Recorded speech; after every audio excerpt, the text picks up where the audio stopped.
Boker Tov. Shalom à tous, à toutes, tous nos fidèles, nos auditeurs, tous les gens qui sont présents avec nous tous les jours, Baruch Hashem, Ashrenu. Boker Tov à tous, à toutes, et que de bonnes nouvelles, Bezant Hashem.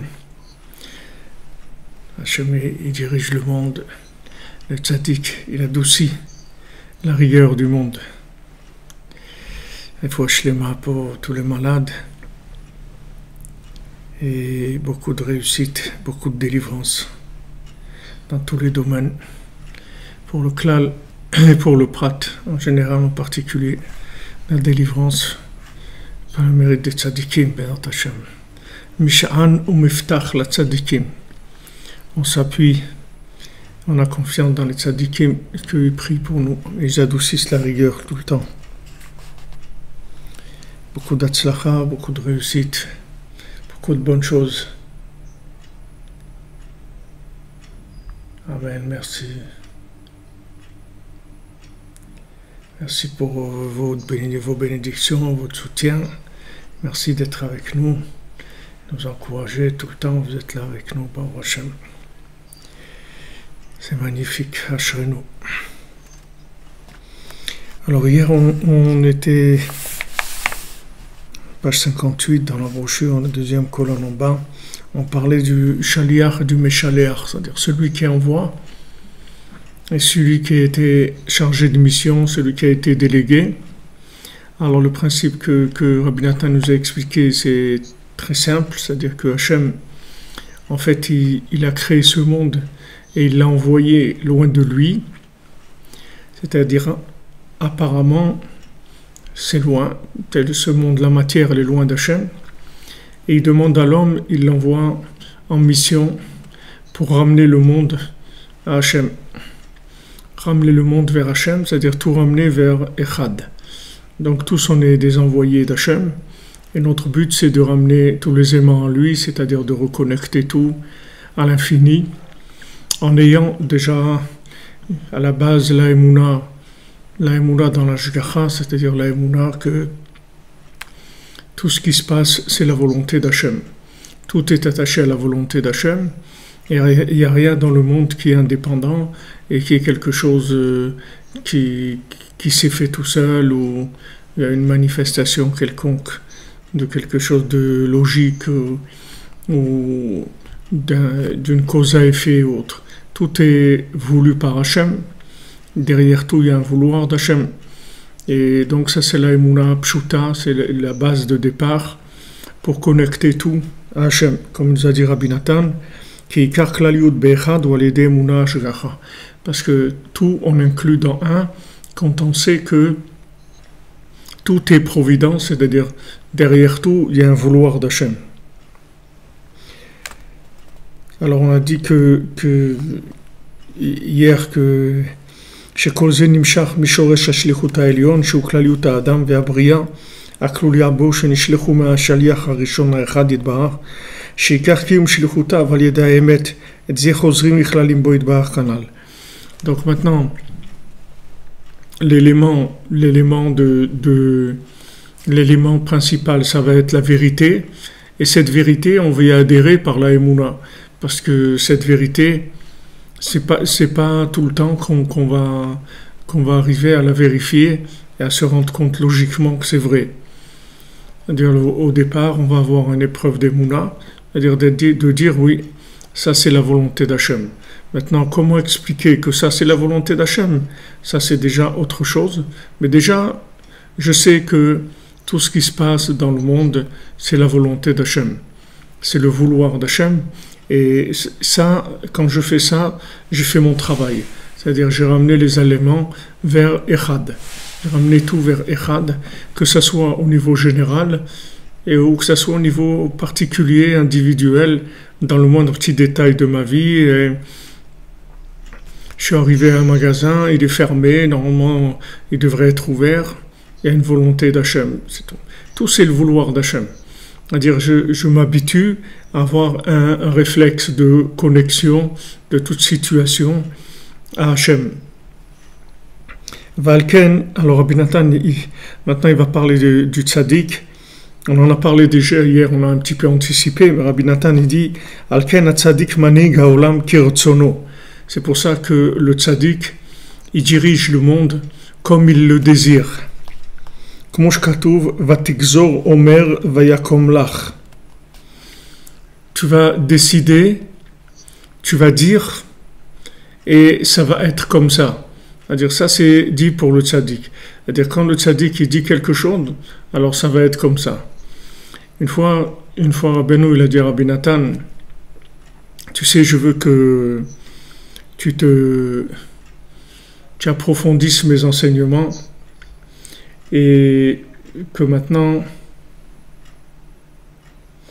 dans mes enseignements, tu vas rentrer Refoua Shlema pour Myriam Bat Rachel. Ça va mieux, mais on veut Refoua Shlema, un rétablissement total, Bezat Hashem, parmi tous les malades, qui est un rétablissement total.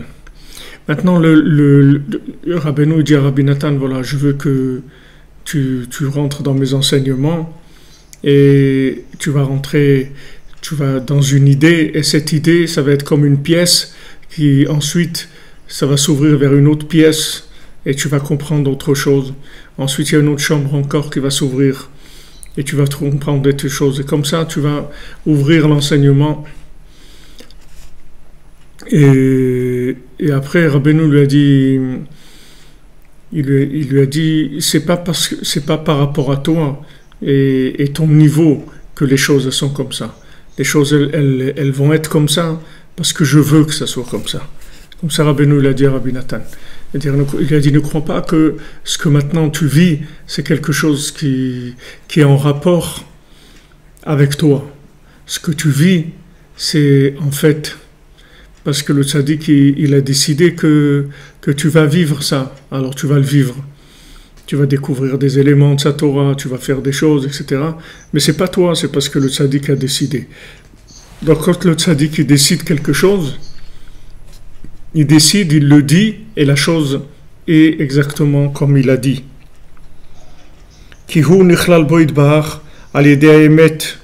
Parce que, pourquoi c'est comme ça? Parce que le tzaddik il est inclus dans Hachem, par son niveau de vérité. C'est-à-dire il a un niveau de vérité qui est tellement élevé qu'il est complètement inclus dans Hachem. C'est-à-dire qu'il n'y a plus aucune différence entre le délégué et celui qui délègue. Il n'y a plus de différence, puisque le délégué est d'une vérité exemplaire. Donc il n'y a aucune différence. C'est pour ça que Moshe Rabbeinu, il peut écrire dans la Torah, et voici que l'homme Moshe est l'homme le plus humble qu'il y a eu sur terre. Vaish Moshe, Anav Mikol Adam, Asher al Pnei Adama. L'homme Moshe est l'homme le plus humble qu'il y a eu sur terre. Et c'est lui-même qui écrit ça dans la Torah, sur lui. Alors, quand on voit ça, on peut s'imaginer, on dit, mais c'est de l'orgueil d'écrire ça sur toi, de dire, je suis l'homme le plus humble du monde. Apparemment, c'est de l'orgueil. C'est de l'orgueil pour quelqu'un qui a encore quelque chose comme ego, c'est-à-dire comme existence indépendante. Mais quelqu'un qui a tout donné à Hachem, alors quand il parle, le mot lui, il n'existe pas. Donc il peut écrire ça sans avoir aucune sensation du tout d'orgueil, puisqu'il est complètement inclus dans celui qui l'a envoyé. Donc le tzaddik, c'est celui qui est le délégué le plus parfait par rapport à Hachem. Et donc quand il décide quelque chose, la chose elle se fait comme si c'est Hachem qui a décidé, c'est exactement la même chose. Il n'y a aucune différence. שזהו עיקר הצדקות והכשרות של כל הצדיקים והכשרים וכל מעשה הצדיק האמת הם מעשה השם יתברך בעצמו. Parce que c'est ça toute la sainteté de tous les tzadikim et de tous les gens kashers, et tout ce que le tzadik haemet il fait, c'est Maaseh Hashem Yitbarach Be'atzmo, c'est l'action d'Hachem lui-même. C'est-à-dire, en fait, quand un tzaddik il fait quelque chose, c'est Hachem lui-même qui fait, parce qu'il est complètement devenu un délégué qui n'a aucune parcelle en lui de quoi que ce soit d'indépendant d'Hachem. Il est le reflet total de la volonté divine. Donc, en fait, Hachem a agi à travers lui. Hachem agit à travers lui puisque c'est un délégué honnête, c'est-à-dire entièrement inclus. Parce que le tzaddik qui s'inclut dans Hachem. C'est ça le principe que l'envoyé de la personne, elle est comme la personne elle-même. C'est-à-dire le délégué, il est exactement comme celui qui délègue. Ça vient de ce principe-là. C'est-à-dire d'où on sait qu'un envoyé, un délégué, il est exactement comme la personne qui l'a délégué. Ça vient de ce principe, c'est-à-dire qu'il y a une possibilité d'inclusion. Il y a une possibilité d'inclusion. C'est-à-dire que maintenant, il y a des niveaux, bien sûr, d'inclusion. Il va y avoir des niveaux qui sont très élevés. C'est-à-dire que comme Moshe Rabbeinu, comme Rabbi Nachman, c'est-à-dire ce sont des sadikim qui vont s'inclure dans Hachem complètement. Et ensuite, il va y avoir des élèves qui vont s'inclure dans Moshe. Il va y avoir Yeshua. Yeshua représente la lune et Rabbi Nathan il représente la lune. C'est-à-dire que c'est l'élève qui s'est complètement annulé au maître. Puisque Rabbi Nathan, il a dit que quand il est venu chez Rabbeinu, il a pris son mohar, son cerveau, et il a laissé dehors. C'est-à-dire, il a mis de côté tout ce qu'il savait, et il a dit maintenant, chaque mot que le Rebbe va dire, c'est ça qui va être mon cerveau. C'est-à-dire, maintenant, je sais absolument rien, je vais construire mon cerveau à zéro avec ce que va dire Rabbi Nachman. Donc, il y a l'élève, si vous voulez, parfait, qui représente la lune. La lune qui est entièrement le reflet du soleil, puisque Rabbeinu lui-même il a reconnu dans Rabbi Nathan la continuité de son Inyan, c'est-à-dire tout Breslev il dépend de Rabbi Nathan. Rabbeinu il représente le masculin, mais Rabbi Nathan il représente le féminin, c'est-à-dire c'est lui qui a mis en place l'enseignement de Rabbi Nachman, c'est lui qui l'a expliqué, c'est lui qui l'a fait vivre en tant qu'élève, puisque lui-même, il n'a vécu que par rapport à ça. C'est-à-dire, il s'est rapproché de Rabbeinu, il avait 22 ans, et il n'a vécu que par rapport à ça, c'est-à-dire par rapport à chaque mot que Rabbeinu disait, et il a consacré sa vie à ça complètement. Maintenant, Rabbi Nathan lui-même, il a eu des élèves, et ses élèves, ils ont eu des élèves, etc. Jusqu'à aujourd'hui, et jusqu'à que Mashiach vienne, il y aura des élèves et des élèves. Maintenant, il est certain que des élèves comme Rabbi Nathan, il n'y en a pas, il y en a pas eu, parce qu'il y a eu un Rabbi Nathan, il n'y a pas eu d'autres élèves comme Rabbi Nathan, il n'y a pas eu quelqu'un qui a écrit l'écouté à la Chot, il n'y a pas quelqu'un qui a écrit l'écouté Tfilot, pas quelqu'un qui a écrit Alim la Troufa. Tout ce que Rabbi Nathan a écrit, c'est l'élève lui-même qui était comme Rabbeinu. Quand il a vu Rabbi Nathan écrire, il a dit mais ça c'est la main de Rabbi Nathan et mon cerveau à moi, parce qu'il a vu dans la main de Rabbi Nathan qu'il y avait son cerveau à Rabbeinu, c'est-à-dire que Rabbi Nathan il écrivait en étant complètement inspiré de Rabbeinu, puisqu'il était inclus en lui. Alors bien sûr pour chacun d'entre nous c'est la même chose, c'est-à-dire que le fait qu'on a la émouna dans le tzaddik, c'est quelque chose qui nous inclut en lui et qui va nous donner automatiquement un niveau d'inspiration qui vient du tzaddik. Alors que si maintenant on essaie de développer notre propre capacité, nos capacités à nous en tant qu'individu, on n'arrivera jamais à un niveau comme on peut arriver par la soumission, par le bitoul, par la soumission au tzaddik.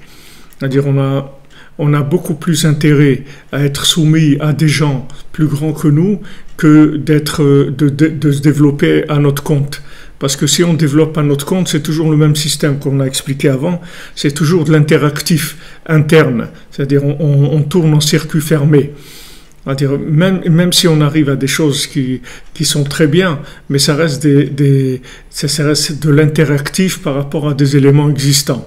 Tandis que si on travaille par soumission à des gens qui sont plus élevés que nous, bien sûr on parle de tzadikim qui sont plus élevés que nous, cette soumission elle va nous permettre de recevoir un niveau d'inspiration qui est énormément plus grand que tout ce qu'on pourra espérer de faire de nous-mêmes dans ce monde. Et à ce moment-là, on peut arriver à faire vraiment des choses extraordinaires. Comme vous voyez pour Rabbi Nathan, comme vous voyez pour Yoshua ben Nun. Yoshua ben Nun, c'était un nahar, c'est-à-dire c'était un jeune homme, un adolescent, et il était très très loin d'être au niveau de ce qu'étaient les autres, c'est-à-dire que tous les autres chefs de tribus, pourtant les autres chefs de tribus qui étaient des tzadikim, ils sont tombés dans l'erreur de parler contre Eretz Israël, et lui il n'a même pas eu l'épreuve. On explique que Moshe Rabbeinu l'a prié pour lui et il ne s'est même pas rendu compte que c'était une épreuve. Ça n'a même pas été une épreuve pour lui. C'est-à-dire que si le tzaddik il décide, alors c'est même pas une épreuve. La chose, elle devient même pas une épreuve pour l'élève. C'est-à-dire que c'est mamash rien du tout. C'est-à-dire si le tzaddik il veut, alors vous vous rendez même pas compte.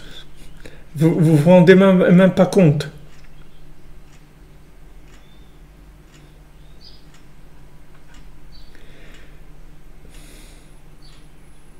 Et oui, il y a des gens qui sont rentrés de Ouman et disent c'était trop bien, c'est merveilleux. Mais bon Hachem, il faut garder le lien, c'est tout. Il faut garder la connexion, c'est tout. Et on le vit tout le temps. Donc maintenant, quelqu'un par la soumission, il peut arriver à des choses extraordinaires. Il peut arriver de la même manière qu'un homme, quand il est soumis à Hachem, il est drivé par Hachem et donc il peut être complètement propulsé en avant, comme David Ameller, vous voyez, il est propulsé à un niveau extraordinaire parce qu'il est soumis à Hachem. Donc il devient un guerrier redoutable, il devient un tzaddik redoutable, il devient Mashiach, mais Mashiach Hachem, c'est-à-dire il devient Mashiach parce qu'il a été soumis complètement à Hachem. Donc c'est ça qui lui donne la force d'être le Mashiach. Alors que s'il était lui-même, il était parmi les derniers, puisque son père, quand Shmuel Hanavi est venu le chercher, il est venu annoncer à son père, à Ishaï, que maintenant son fils avait été choisi pour être roi d'Israël.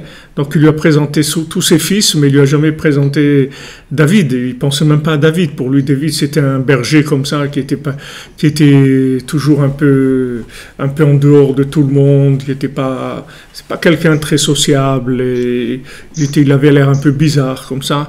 Et Shmuel Hanavi il a dit non, c'est lui qu'Hachem il a choisi. Donc David Ameller, il ne vivait que par soumission. C'est pour ça qu'il est arrivé à des niveaux extraordinaires.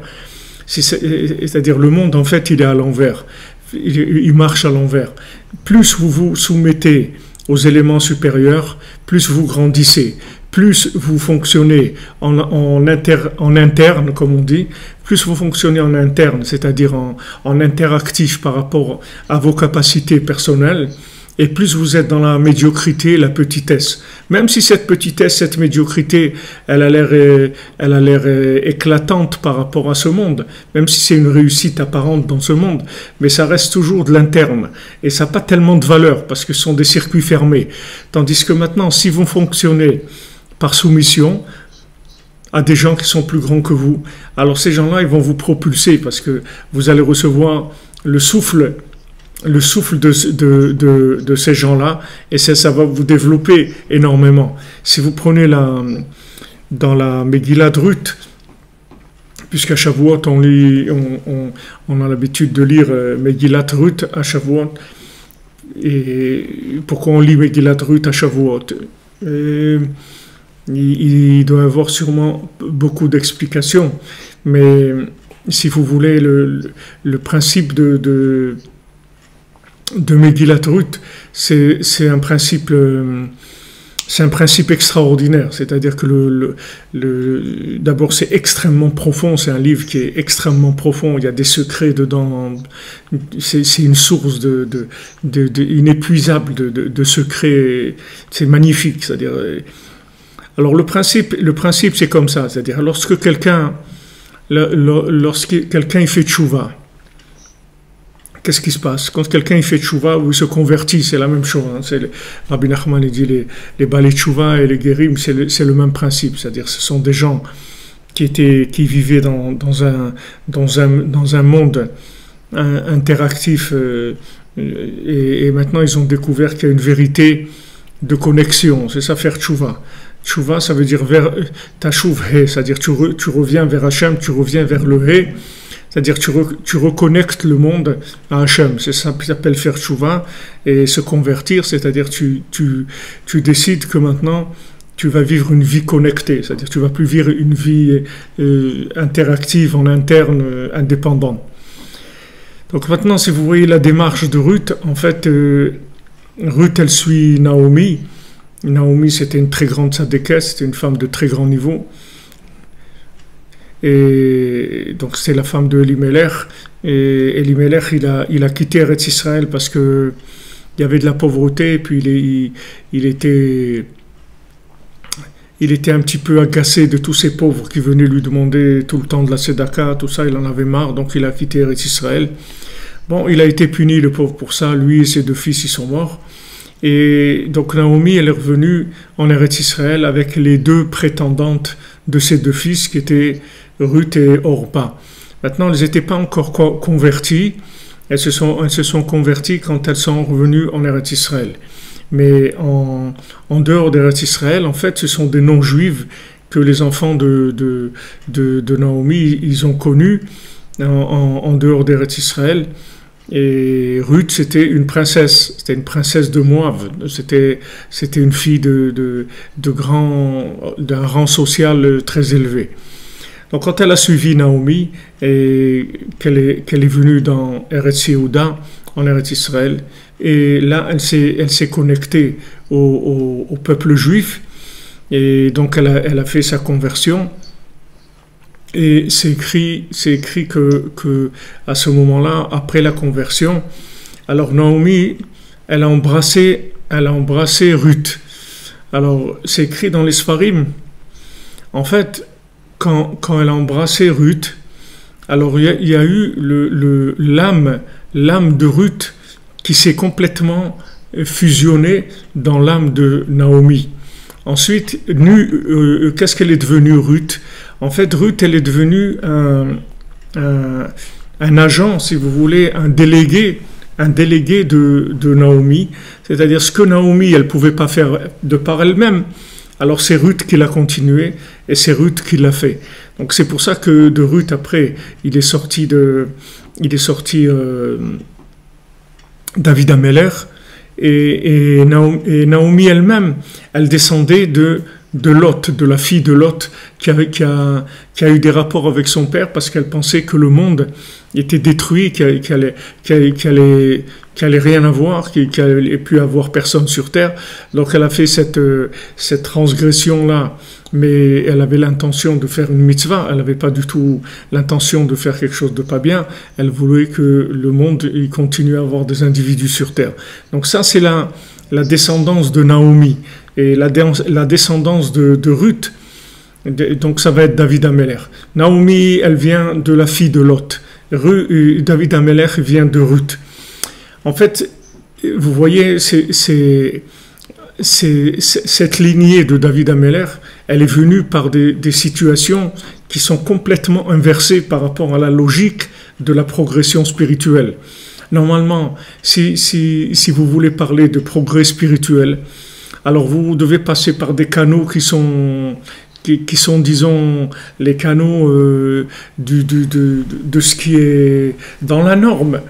Dans la norme. Pourquoi maintenant il faut que Naomi elle descende de la fille de Lot qui a conçu dans des conditions tellement en dehors de la norme.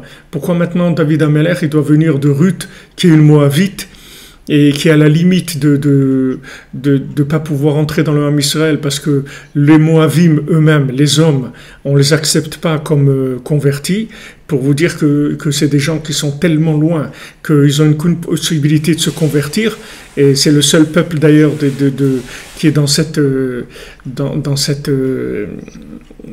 état-là, c'est-à-dire qu'il y a ce statut-là, si je me trompe pas. C'est-à-dire que Moab, Hachem il a rejeté, il a dit voilà, on ne prend pas des convertis de Moab. Donc Ruth, elle vient de Moab, elle passe par une situation tellement difficile, et d'abord c'est une non-juive qui fréquente un juif, qui est le fils de Elimelech.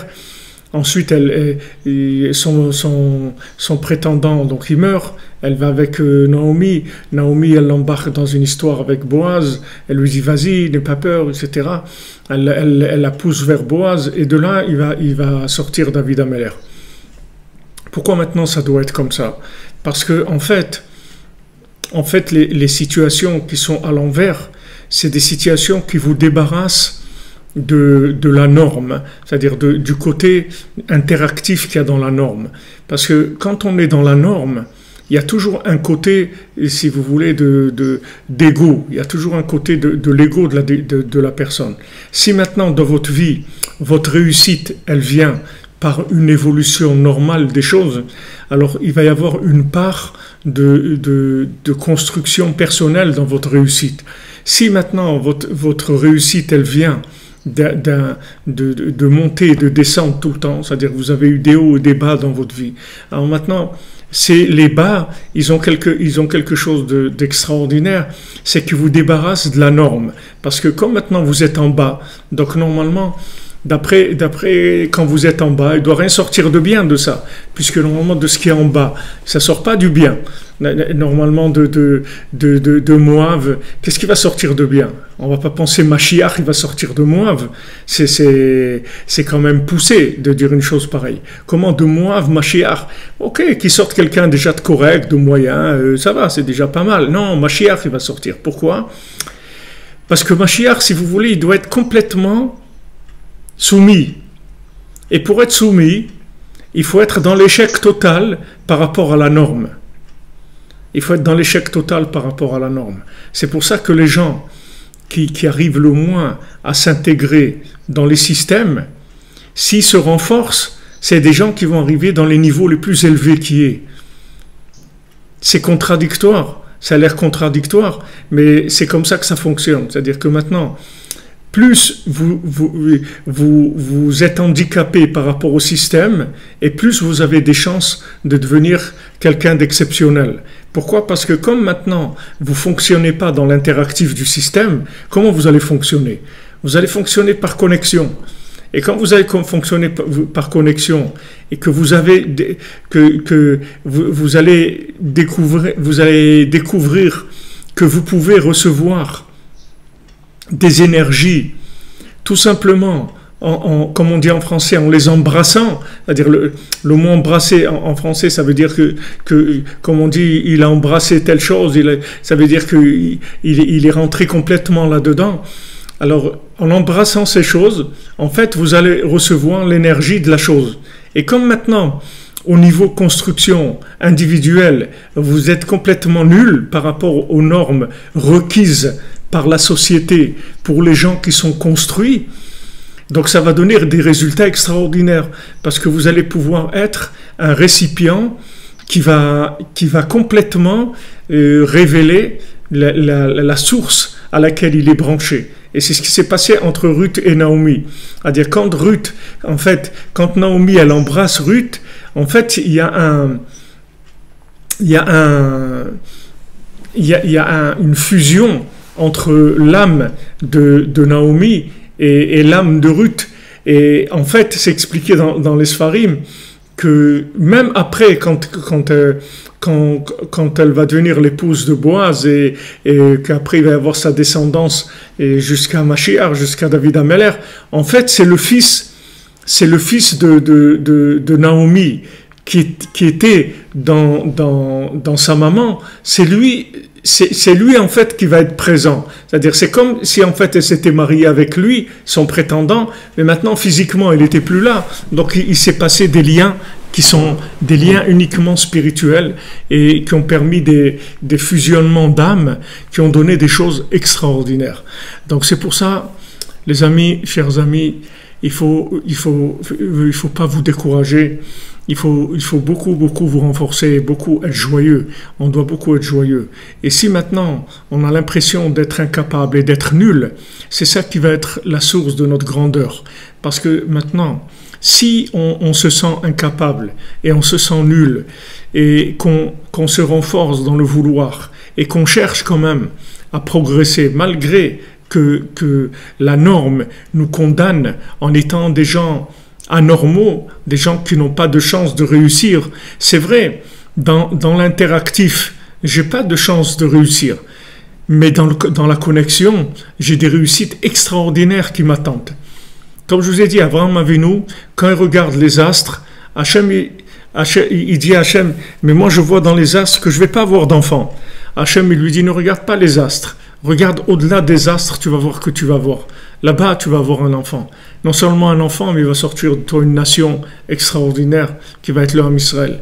Il va sortir de au-dessus des astres. C'est vrai que d'après les astres, quand tu vois les astres, tu vas arriver, tu vas dire, mais non, je suis nul. Oui, monsieur Ariel Forgeron, monsieur Benjamin, toi aussi tu peux t'en sortir, tu fais pas de soucis. C'est limite quoi, mais on va essayer de faire quelque chose de toi quand même. Ezrat Hashem. Donc Abraham Avinu, lui, quand il regarde les astres, comme je vous ai dit, c'est un désastre parce qu'il dit, d'après la norme, même la norme des super lois naturelles, c'est-à-dire des astres qui dirigent, qui influencent, etc. Donc il voit que il n'y a pas d'enfant, c'est-à-dire il va rien donner, il va rien sortir de lui. Ok, il y a eu Abraham, Sarah, sympa, un couple sympa, des chercheurs, des gens vraiment super et tout, mais voilà, c'est terminé, leur histoire c'est terminé, c'est tout. Non, Hachem il lui dit non, mon ami, c'est pas terminé du tout, t'as même pas commencé encore. Tu vas voir, tu vas commencer quelque chose d'extraordinaire. Mais Lech Lecha, va vers toi, quitte ta terre, quitte l'endroit où tu es né, quitte la maison de ton père, quitte les normes et va vers toi. Va vers toi. Qu'est-ce que c'est Lech Lecha? Va vers toi. Lech c'est 50. Va vers la 50e porte. Laisse tomber les 49. Laisse tomber que les 49 portes. Parce que dans les 49 portes, tu vas être dans la norme des 7 sphirotes, des 7 lois qui sont les lois naturelles de ce monde, les 7 jours de la semaine. Tu vas être dans la norme de ce monde. Donc laisse tomber les 7 fois 7 et va dans la 50e porte. Connecte-toi sur le Noun, connecte-toi sur Nachman, sur Moachnoun, sur le cerveau de la 50e porte. Et là, tu vas voir que tout est ouvert, tout est possible. Et tout peut devenir une réussite mais extraordinaire. Rabbeinu l'a dit, je vais faire de vous des tzadikim comme il n'y a jamais eu dans le monde.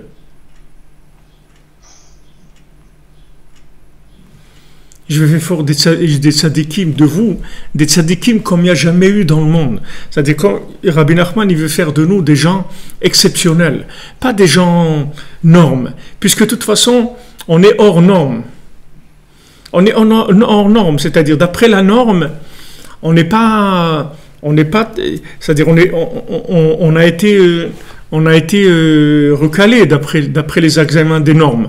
Quand on a passé les examens d'entrée, on nous a refusé puisqu'on est là aujourd'hui. C'est-à-dire si on est là aujourd'hui dans cette génération, ça veut dire qu'on est passé par toutes les générations où il y avait des gens normaux qui étaient dans les normes, et d'après les normes-là, on n'a pas réussi. Donc maintenant, on se trouve dans une génération de gens anormaux. Mais ces gens anormaux, c'est-à-dire qui ne sont pas dans la norme sociale, c'est les gens qui sont le potentiel de la plus grande réussite qu'il y ait jamais eu, puisque c'est eux qui vont amener le Mashiach. Puisque les autres, ils étaient tellement normaux qu'ils ne pouvaient pas amener le Mashiach. Mais maintenant, ces gens-là, qu'il y a aujourd'hui, ils vont amener le Mashiach. C'est eux qui vont amener le Mashiach. Pourquoi? Parce qu'ils vont se rendre compte que maintenant, leur défaut, leur incapacité, ça les a obligés à chercher une ouverture à une autre dimension. Puisque maintenant, dans la dimension normale, il n'y a pas, ça ne marche pas. Leur vie, c'est pas une réussite du tout. Ils ont essayé de fonctionner dans la société, dans les trucs et tout. Bon, ça n'a pas marché. Ils ont été rejetés. Ils sont mal aimés. On se moque d'eux. On les méprise, etc. Bon, il dit c'est pas pour moi, c'est tout. C'est vrai, c'est pas pour toi. En dessous les astres, mais au-dessus des astres, c'est pour toi. Au-dessus des astres, c'est là où tu vas commencer à vivre. Tu vas commencer à vivre de façon extraordinaire. Vous prenez le conte de l'infirme. Alors vous voyez, il est infirme. C'est vrai que maintenant, tout le monde le laisse et tout le monde se moque de lui parce qu'il est infirme. Et il dit, qu'est-ce que t'es, toi? T'es un infirme, regarde, tu peux même pas marcher. Au début, il tient à peine debout, mais après même debout, il tient pas. Il rampe par terre et il mange de l'herbe et il rampe et il mange de l'herbe. Et à un moment, il prend une herbe et là-bas, il trouve un rubis et ce rubis, il l'emmène dans des endroits extraordinaires et il découvre des choses merveilleuses, etc. Alors qu'au départ, le bonhomme, c'était un infirme. Il rampait. Mais du fait qu'il était infirme et qu'il rampait, c'est ça qui l'a amené à trouver ce rubis. Parce qu'un bonhomme en costard, en smoking, il ne peut pas trouver ce rubis-là, puisque ce rubis, c'est la racine d'une herbe. Donc maintenant, pour aller chercher cette racine de l'herbe, il faut ramper. Pourquoi il rampe? Parce qu'il ne tient pas debout, parce qu'il n'arrive pas à marcher, parce que ça ne marche pas pour lui. Ça ne marche pas. Pourtant, il fait des démarches, mais ça ne marche pas. Il n'arrive pas. Ça ne marche pas pour lui. Ça ne marche pas, il n'arrive pas. Il veut s'inscrire là, il essaye de ressembler à celui-là et de ressembler à l'autre. Et il se fait rejeter tout le temps. Il dit, mais toi, tu vois rien, toi, t'es un truc, t'es un fou, t'es un truc, t'es pas... Ta vie, elle est nulle, t'es rien, t'es truc, etc. Et vous voyez ce nul-là, il va venir à Ouman, et il va commencer à vivre quelque chose, une connexion, quelque chose qui va le propulser dans des niveaux extraordinaires. Alors que maintenant, Rabbeinu dit que la Yerida, c'est Tachlita Ilya. Tout ce qui est descente, le but de la descente, c'est pour monter, c'est pas pour descendre. Détrompez-vous, il n'y a pas de descente qui soit faite pour descendre. Toutes les descentes, c'est fait pour monter, c'est tout. Mais il faut accrocher les wagons, parce que quand ça descend, ça descend. Quand ça descend, c'est impressionnant. Mais il ne faut pas vous laisser impressionner. Il faut dire, voilà, Hachem, ça descend grave, mais je sais que ça va remonter beaucoup plus haut. Beaucoup plus haut. Autant la descente, elle était forte, autant la montée, elle va être beaucoup plus grande que la descente. En fait, cette descente, elle est faite pour nous débarrasser de la norme complètement. Donc, dans nos générations, qui sont des générations de grande descente, regardez, voilà, Baruch Hashem, regardez, celui-là, je vois Ouman, des gens qui viennent en même pas 10 jours, là, que des Français, il y en a eu peut-être 250 qui sont venus. Que des Français. Je ne parle pas maintenant de tous, mais des Français. 250 personnes qui sont venues en 10 jours à Ouman. Des gens qui viennent en individuel, des gens qui viennent en petit groupe comme ça, un groupe un peu plus grand, une école de là, un truc, une rabbinite qui amène ses élèves, un autre, une communauté qui décide de venir. Mais c'est quelque chose d'impressionnant. Comment maintenant des générations de gens comme ça, vous voyez des gens qui viennent pas religieux comme ça, qu'est-ce que tu viens faire là? Mais justement, je viens faire là parce que j'ai échoué. J'ai échoué. Je me suis inscrit, j'ai fait des démarches dans ce qui marche, et ça ne marche pas. Ça ne marche pas. J'arrive pas. Ça ne marche pas. Alors je suis obligé d'aller chercher plus haut. Beaucoup plus haut. Parce que ça ne marche pas. Pourquoi maintenant vous avez des milliers, c'est-à-dire que maintenant dans l'année, il y a des centaines de milliers de gens qui viennent à Ouman en une année. C'est vrai qu'il y a 70 000 à Rosh Hashanah, mais 70 000, la Emouna, c'est la foi. Si vous me demandez la traduction du mot ou le principe, la Emouna, ça veut dire la foi.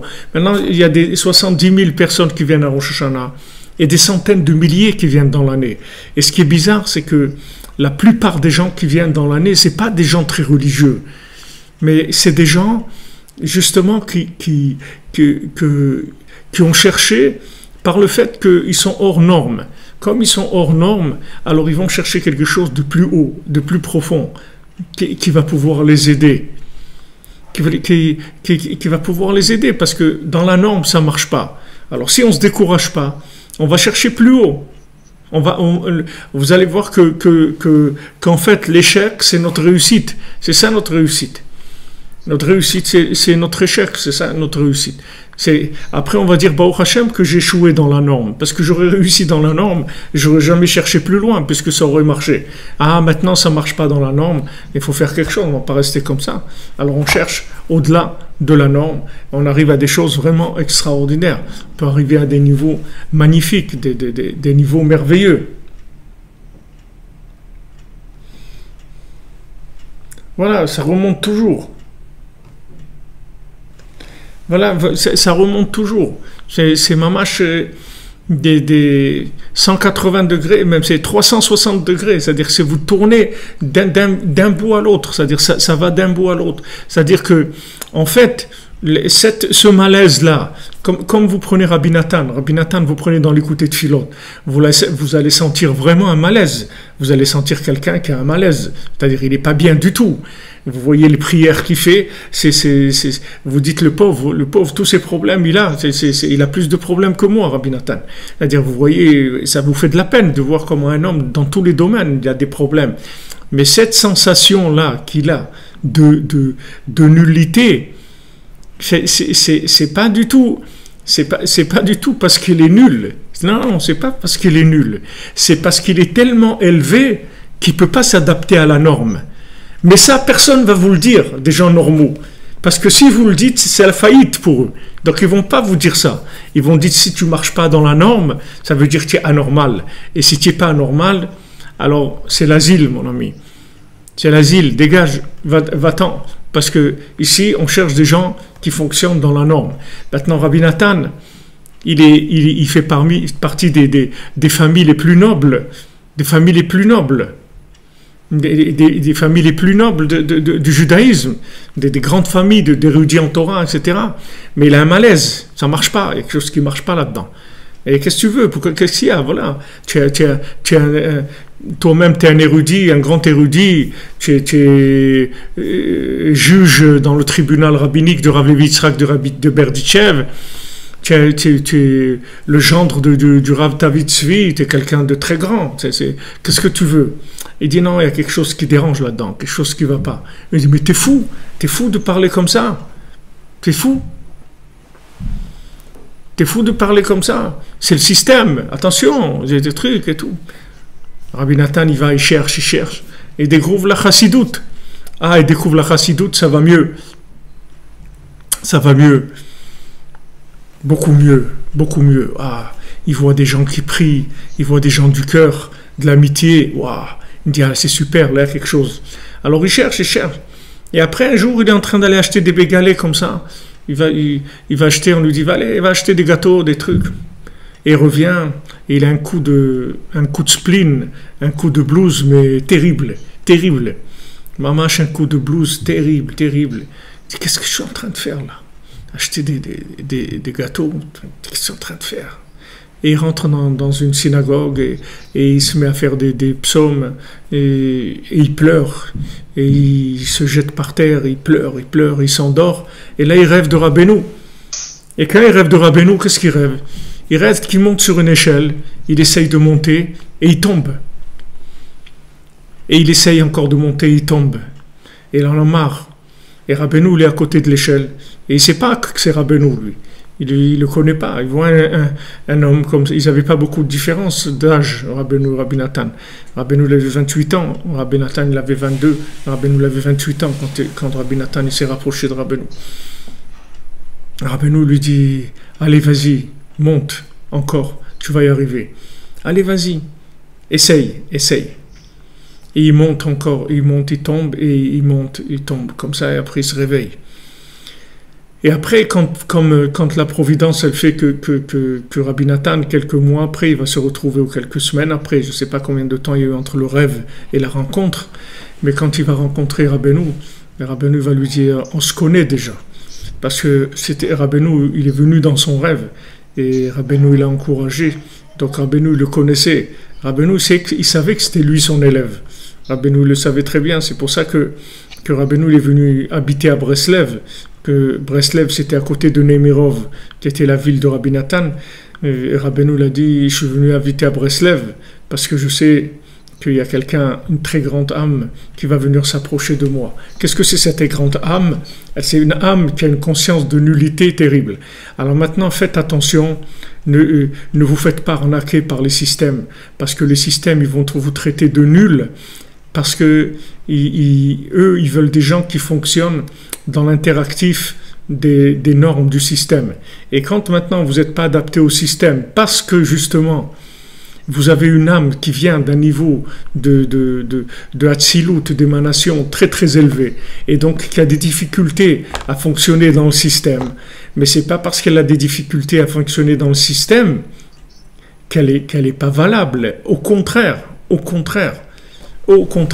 Le fait qu'elle n'ait pas arrivé à fonctionner dans le système, c'est tout à son honneur.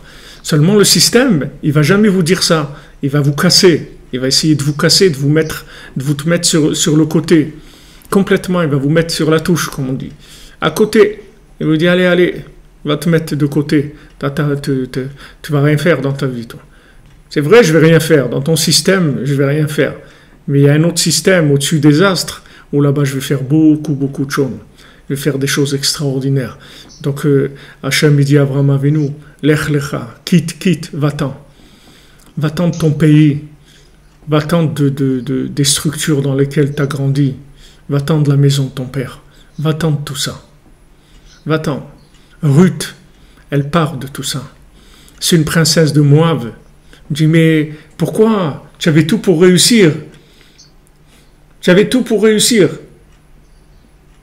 Vraiment, tu avais tout pour réussir. Une fille, princesse de Moab, qu'est-ce que tu vas faire chez cette Naomi? Elle n'a rien, elle n'a même pas de quoi manger. C'est une mendiante quand elle retourne en Israël, Naomi. Elle n'a rien du tout, rien. Alors qu'Elimelech, son mari, c'était un homme riche et tout, ils sont sortis d'Eretz Israël, ils étaient très riches. Elle n'a rien, mamage, rien. Et qu'est-ce que tu vas suivre une femme comme ça qui n'a rien? Elle n'a rien du tout.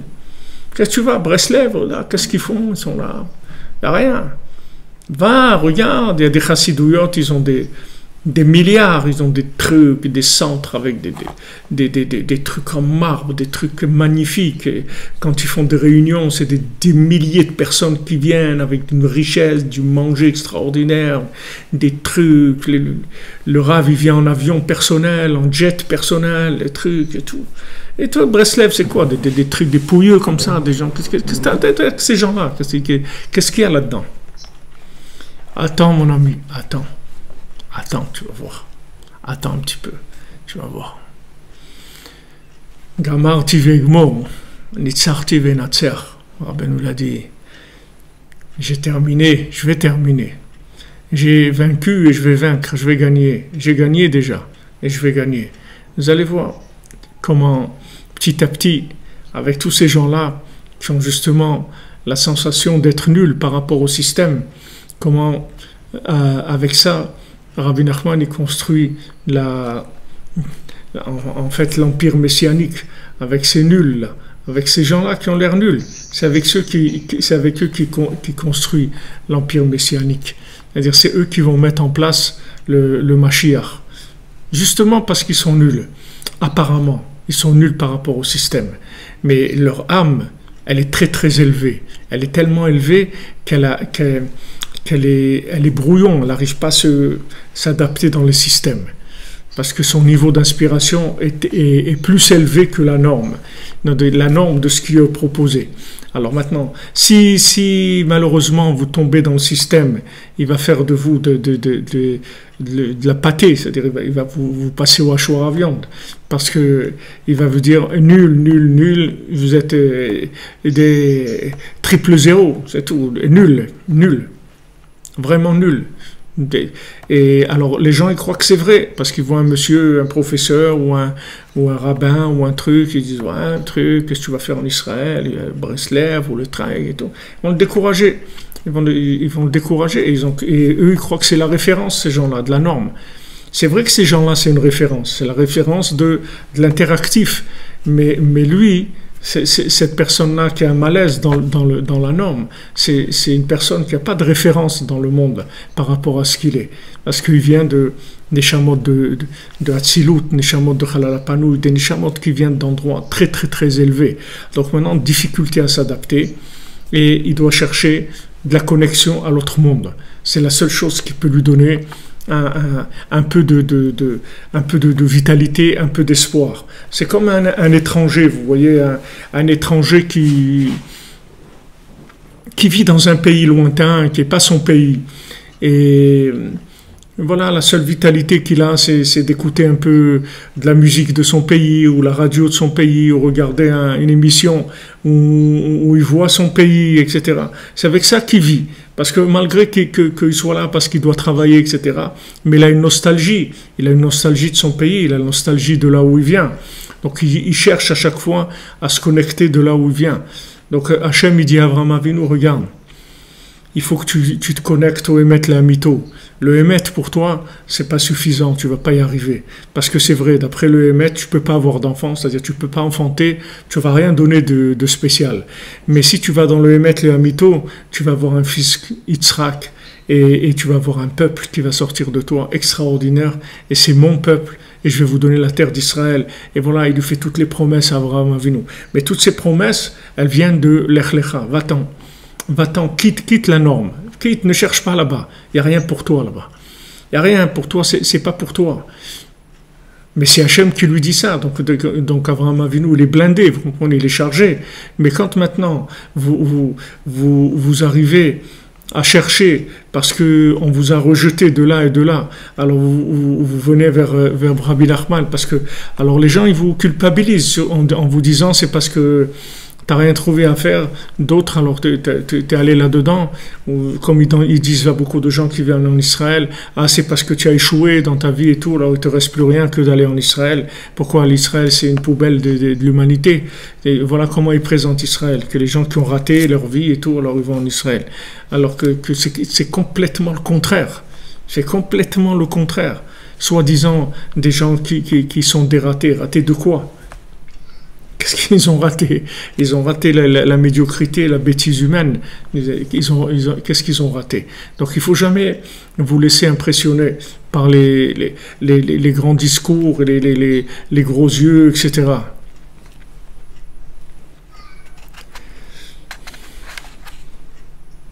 Mais il n'y a pas de problème. Vous pouvez réussir dans le système interactif. Il n'y a aucun problème, c'est pas un problème. Mais vous allez réussir en revenant, pas que ça ne soit pas votre point de départ. C'est-à-dire que quand vous allez dépasser l'interactif et vous allez vous connecter au-dessus des astres, Après, vous revenez vers les astres, et à ce moment-là, les astres, ils vont vous servir, et à ce moment-là, ils vont reconnaître vos grandeurs, et au contraire, ils vont tous être à votre service, et vous allez réussir dans le système. Il n'y a aucun problème. Mais vous n'allez pas réussir dans le système par le système. Vous allez réussir dans le système par l'au-dessus du système.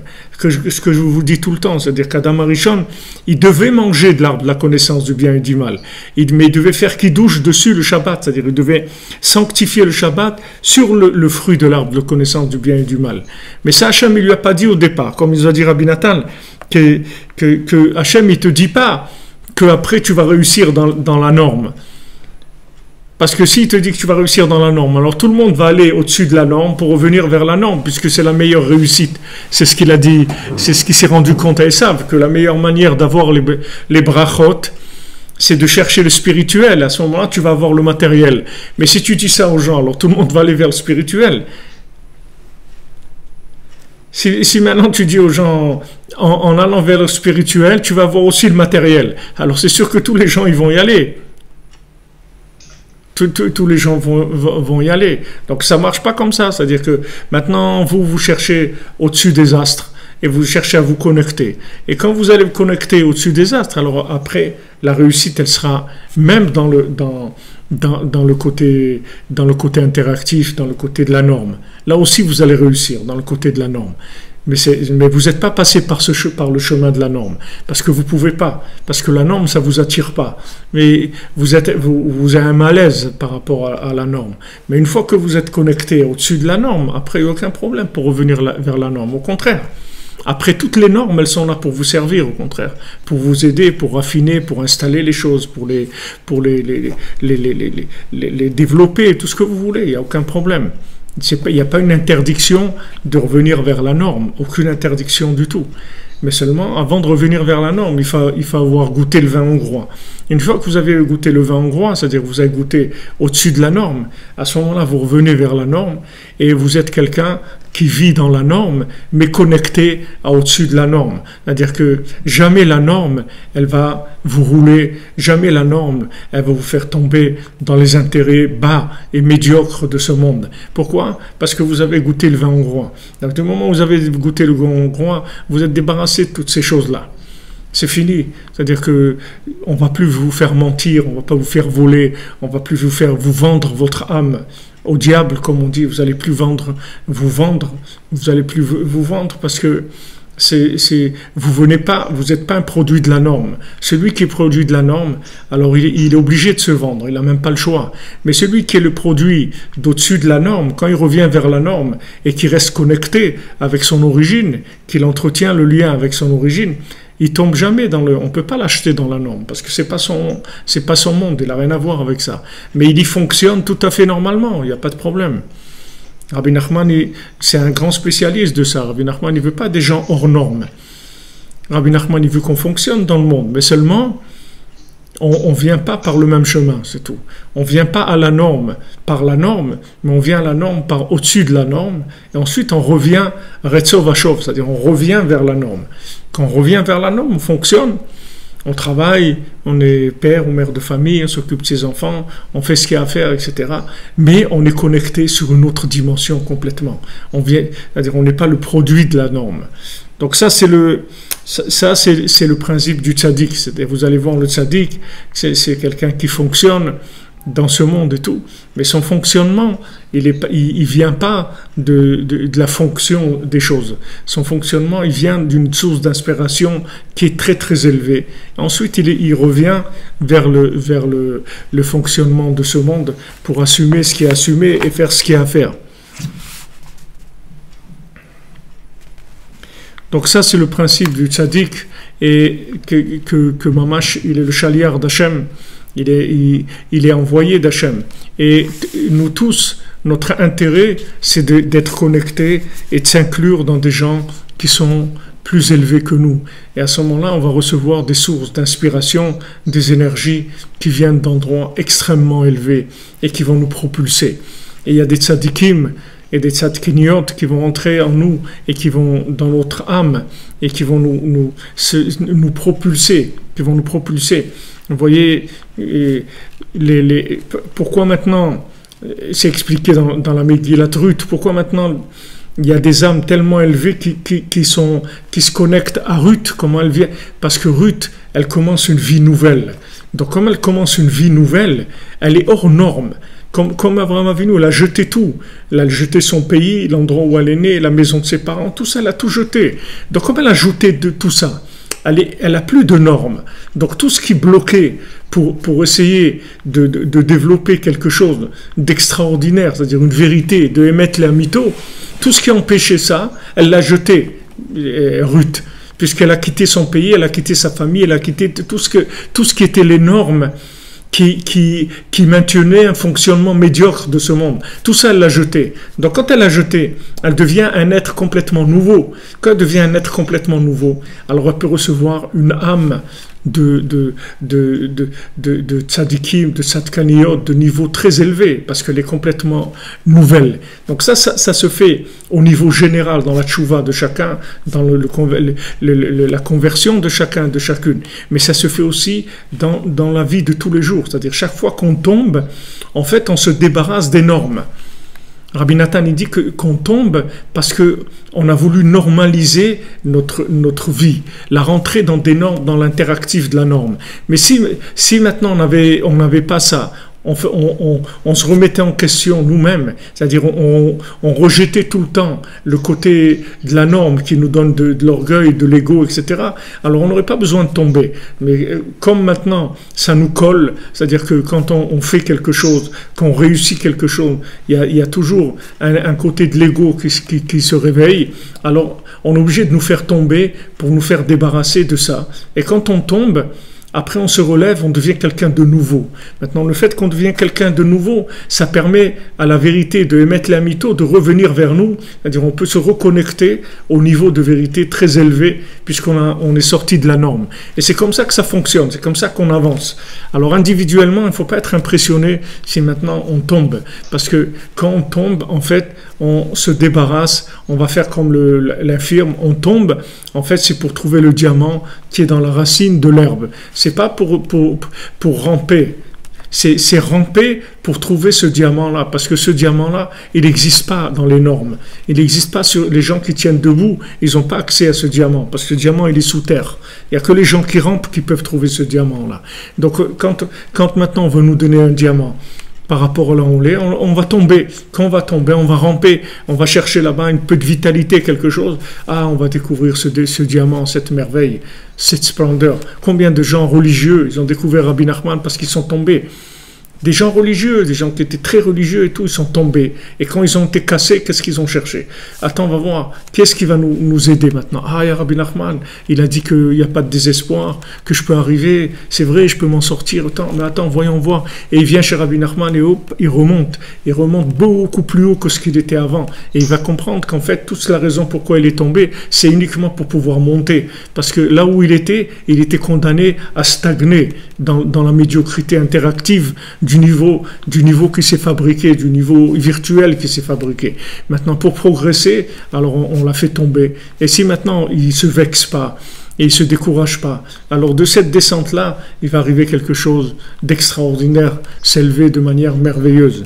Alors, Bezat Hashem, Be'atzlacha, à tous, à toutes, et sachez que Rabbi Nachman dit, avec moi, personne n'a jamais perdu. C'est-à-dire tout le monde a réussi des choses extraordinaires, a réussi des choses extraordinaires. Tout celui qui s'est rapproché de Rabbi Nachman, il voit des changements en lui, des énergies qui ne viennent pas de lui du tout. Rabbi Nachman, quand il nous connecte, il connecte les gens. Il vous connecte. Vous voyez comme ça, des fois, dans le monde, il y a des films comme ça, de gens qui sont dans les arts martiaux, des choses comme ça. Et vous voyez qu'au moment où ils ont des grandes épreuves, des grands combats, etc., Alors il y a l'image de leur maître qui vient et il y a comme qu'une connexion qui se fait à leur maître et ils tirent la force de leur maître et là ils arrivent à se relever et à se battre et à gagner le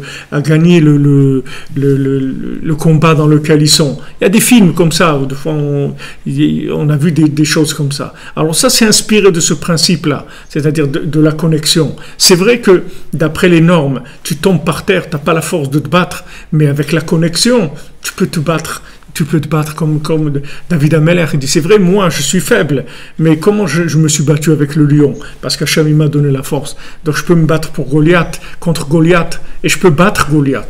Parce que j'ai compris que je peux me connecter à des énergies qui sont complètement au-dessus des normes que je représente moi-même. Alors, Be'atzlacha, bonne journée. Beaucoup de santé, beaucoup de réussite dans tous les domaines, beaucoup de délivrance, beaucoup de confiance en soi, beaucoup de confiance dans le Sadiq, beaucoup de confiance dans Hachem, Bezrat Hachem. Et merci pour votre présence, pour vos partages, pour votre soutien moral, financier, tout ce que vous nous aidez à construire. On est une communauté, Béhémet, on est une communauté virtuelle, mais on est une véritable communauté de gens vraiment intéressés par le progrès, par l'évolution et le bien de chacun. Bezrat Hachem. Be'atzlacha, merci pour tout.